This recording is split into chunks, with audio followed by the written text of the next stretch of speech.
रामदास अठावले जी हमारे साथ जुड़ चुके हैं। बहुत बहुत स्वागत है आपका रामदास जी।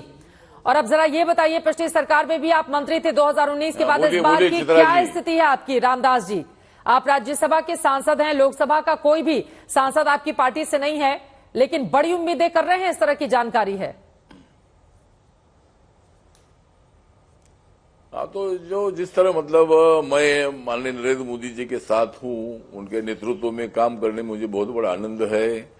मैं मंत्री रहूं या ना रहूं, लेकिन जिस तरह माननीय नरेंद्र मोदी जी ने बाबा साहब के संविधान को मजबूत करने का ऐलान किया है, उन्होंने कल संविधान को माथा टेककर शपथ ली है, तो मैं लगातार 10 साल से माननीय मोदी जी के साथ, एनडीए के साथ, बीजेपी के साथ मैं हूँ। तो मुझे मंत्री पद में 8 साल से मैं मंत्री हूँ, लेकिन अभी मुझे क्या जिम्मेदारी देनी है वो माननीय प्रधानमंत्री जी तय करेंगे।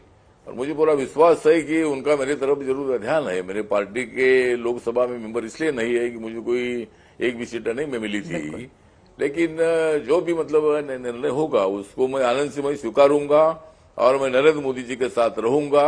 ये मेरा जो मन है, ये मन यही बोलता है कि देश के विकास के लिए मोदी जी के साथ मुझे रहना है, चाहे मंत्री पद मिले या ना मिले। इतनी सारी कविताएं तुकबंदी के साथ प्रधानमंत्री नरेंद्र मोदी के नाम में इतनी सारी कसीदे आपने पढ़ी हैं, फिलहाल आप संतोष व्यक्त कर रहे हैं कि मिल जाएगा तो भी अच्छा, नहीं मिलेगा तो भी मोदी के साथ ही हूं, लेकिन कोई बातचीत हुई है क्या बीजेपी के बड़े नेताओं से मंत्री पद को लेकर?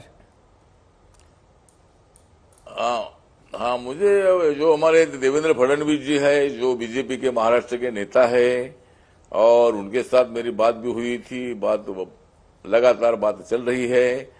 उन्होंने आश्वासन दिया है कि भाई महाराष्ट्र के कोटे से जरूर मतलब आपको मंत्री पद के लिए वो कोशिश करेंगे, और इसीलिए देखते हैं जो भी निर्णय होगा वो मुझे मंजूर होगा।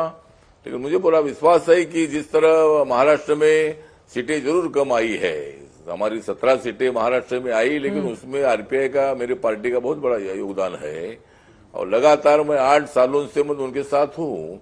आगे विधानसभा का चुनाव भी आ रहा है अक्टूबर में, उसमें भी आरपीआई का अच्छा फायदा हो सकता है। तो इसीलिए मुझे लगता है कि जरूर महाराष्ट्र के तरफ से मेरी सिफारिश होगी, और जो भी पॉजिटिव निर्णय होगा वो पॉजिटिव निर्णय हो सकता है। बताइए, आप देवेंद्र फडणवीस जी का नाम ले रहे हैं, तय किया उन्होंने खुद ही हार का ठीकरा खुद के सिर पर लेते हुए इस्तीफे की पेशकश कर दी थी, तो वो कैसे बढ़ाएंगे आपका नाम? जो खुद ही अब अलग होना चाहते हैं, उनको लगता है कि पार्टी ने अच्छा परफॉर्मेंस नहीं दिया तो फिर बड़े नेता होने की वजह से जिम्मेदारी मेरी है। नहीं, ठीक है ना, अभी जो भी रिजल्ट आए हैं, हमें विश्वास था कि हमारी 35-40 सीट आएगी, लेकिन हमारी 17 सीट आएगी। इसलिए नैतिक जिम्मेदारी के रूप में उन्होंने अपना मन बना है कि मैं डिप्टी सीएम पद नहीं रहूंगा, लेकिन वो बीजेपी के नेता ही है। वो महाराष्ट्र के मुख्यमंत्री 5 साल रहे हैं, बीजेपी के सीनियर नेता है, माननीय नरेंद्र मोदी जी के साथ उनके बहुत अच्छे संबंध है। तो डिप्टी सीएम पद का रिजाइन उन्होंने दिया, बात सही है, अभी तो वो एक्सेप्ट नहीं किया है, लेकिन वो हमारी तो इच्छा है कि भाई उन्होंने डिप्टी सीएम पद पर रहना ही चाहिए, लेकिन देखते हैं आगे क्या होता है। लेकिन रामदास जी, यहाँ पर बीजेपी के नेताओं की जमकर आप तारीफ कर रहे हैं, अपने दिल की बात बताइए ना कि रामदास अठावले क्या चाहते हैं? मोदी 3.0 में जो एनडीए की सरकार यहां पर बनने जा रही है, उसमें खुद के लिए वो क्या जगह देख रहे हैं? क्या वो मंत्री बनना चाहते हैं? नहीं, मंत्री बनना चाहते हैं मतलब मैं लगातार 8 साल से मंत्री हूँ, हाँ। तो मंत्री बनना ही चाहता हूँ, लेकिन क्या करना है ये माननीय मोदी साहब तय करेंगे, और महाराष्ट्र के कोटे से मेरा नाम आ सकता है, ऐसा मुझे पूरा विश्वास है। हमारे साथ आशुतोष जी, संगीत रागी जी भी हैं, आपसे सवाल पूछना चाहते हैं, लेकिन उसके पहले जल्दी से 2 लाइन में बताइए, इतनी बुरी हार क्यों हुई? सबसे बड़ी बात क्या निकलकर सामने आई है?